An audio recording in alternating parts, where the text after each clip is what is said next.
What's good everybody, Franklin Rashid here. Today I'm going to break down on how I make videos from start to finish. For the past 2 weeks I've been dropping videos pretty much every 2 days or 3 days, and so many people are asking me like, how do you make high quality videos in a short span of time? How do you achieve quantity and quality instead of having quantity over quality or whatever? So today I'm just gonna break down the whole process on how I write, do pre-production, do production, and then do the editing process as well. So I'm gonna break this video into three different parts.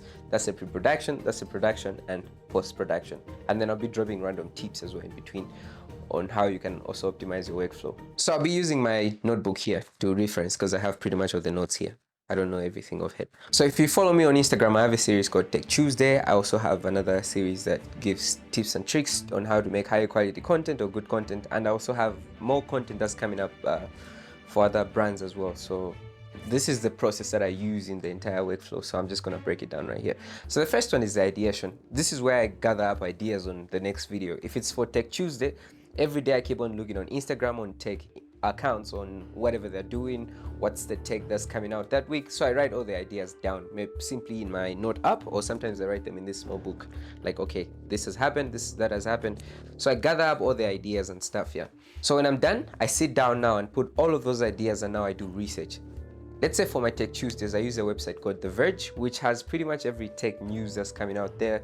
So I use that for my reference. And I also watch different tech podcasts, for example, Webform Podcast, or just different podcasts out there, just to have substance in the content which I'm writing down. So I just don't shoot those ideas. I do research now, and that's when I start writing. Most of my videos are scripted. I don't really be saying all of those things out all of it, though I don't memorize the script. I just look at it and then I break it down in my own language. The reason for that is I like it when the videos have a proper structure or a proper guide.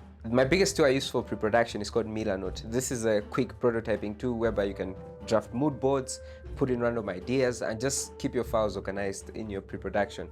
And I'll just put the link right here. It's free actually. It has a paid version, but the free version pretty much does everything that I needed on day-to-day basis. So I'm putting you on game on that. Go check it out. It's not sponsored by Milanote anyways.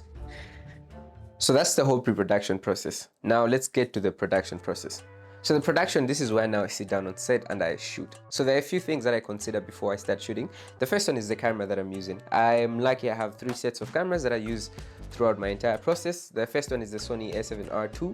The second one is the Sony a6600, and the third one is my iPhone, of course, I've showed. So all the content that you've seen on my Instagram is shot among all these 3 cameras. I just choose which one to use. I use the Sony a7R II if I'm doing talking head videos like this one. So this is the A7 and this is the a6600. So I use the A7 when I'm doing talking head videos because I just like the colors and it's full frame as well at the same time. And if I'm doing any shots that will have slow-mo and stuff like that, I'm using the Sony A7, so that's B-roll and stuff. But if I'm doing anything that's like outdoors or I'm not at my place or stuff like that, I like using the A6600 because it has a very good battery performance. The A7 has a really trash battery, I can't lie. I can shoot on my A6600 full day if it's charged fully, that is. So my B cam becomes my A cam, or my A cam becomes my B cam. But sometimes, let's say I don't have a camera with me and stuff, but I'd like to shoot something real quick, which I'll use like I'll use for B-roll. That's when I now use my phone. So my phone is the most accessible camera that I have in my system. So on the lenses, I shoot with a 30mm, that's the Sigma 1.4, and I also use a Zeiss, which I'm using on the 6600 right now. I'll put it right here. So most of the talking head I use the 1.4 because it has a good depth of field, plus it performs well in low light as well. So that's the superpower for that. So I'll do a quick breakdown on the lighting that I do on my Instagram videos. So I use a key light, which is usually the Godox SL60 with a 120cm softbox. So I like this because it's big, plus the light comes in soft. The reason why I don't like it is it casts light a lot, the light just gets casted all over the set, like it doesn't really control it. So until I get a honeycomb, I'll still keep on using it. So that's my key light. In the background, if you've seen my Instagram videos, I put a reference here. I usually have a color gradient in the background, so I use these RGB lights. I usually use 2 of them, and I have 2 colors in the background, which are like opposite colors, just to create a good gradient and contrast as well. And I usually, now this is on set design, I usually add up this because it's green, and with the colors I have in the background, it creates that separation. Plus I like my videos colorful and popping.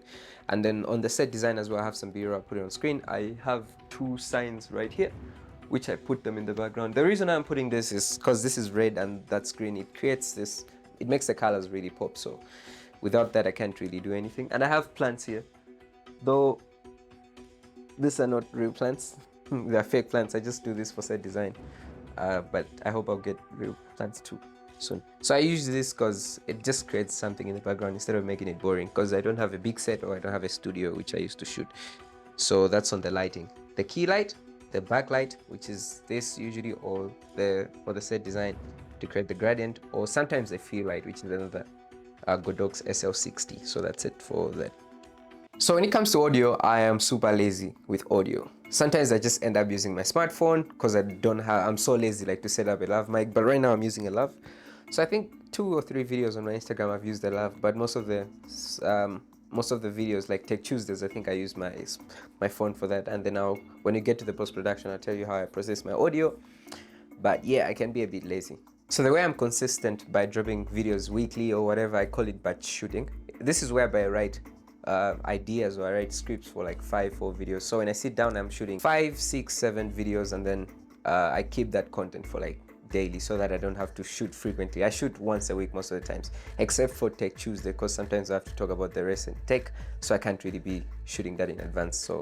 But when I'm shooting Tech Tuesday, I'm also shooting most of my content for the week, and I just post that now on a schedule. I just edit and keep it. In post-production, my software of choice is DaVinci Resolve, though I've used Premiere Pro for the longest. I don't really hate Premiere. Every software has its own advantages, but now I'm using Resolve because of the color. I'm loving the color workflow right there and stuff. All my footage is organized in my post-production. I organize it in bins, as you can see on screen. My audio is backed up separately. If I'm shooting it externally, that's with my phone, let's say.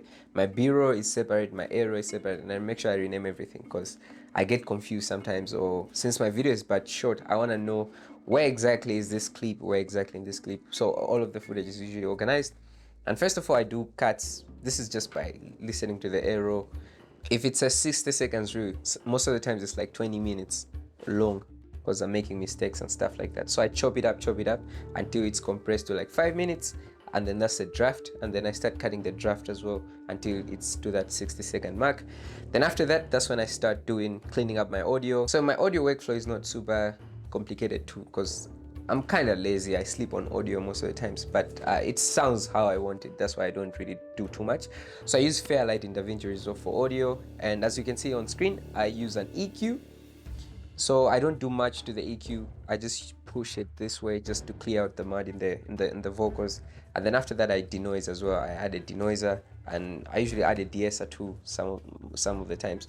But if I'm too lazy, I just use Adobe Podcast. It's an AI cleaning tool which I use. All right, so that's the process I use to produce, shoot, and drop high quality videos throughout the week for myself and clients. All right, that's it. Shout out to Eric as well for helping me, the guy behind the camera. Cheers. All right, that's done.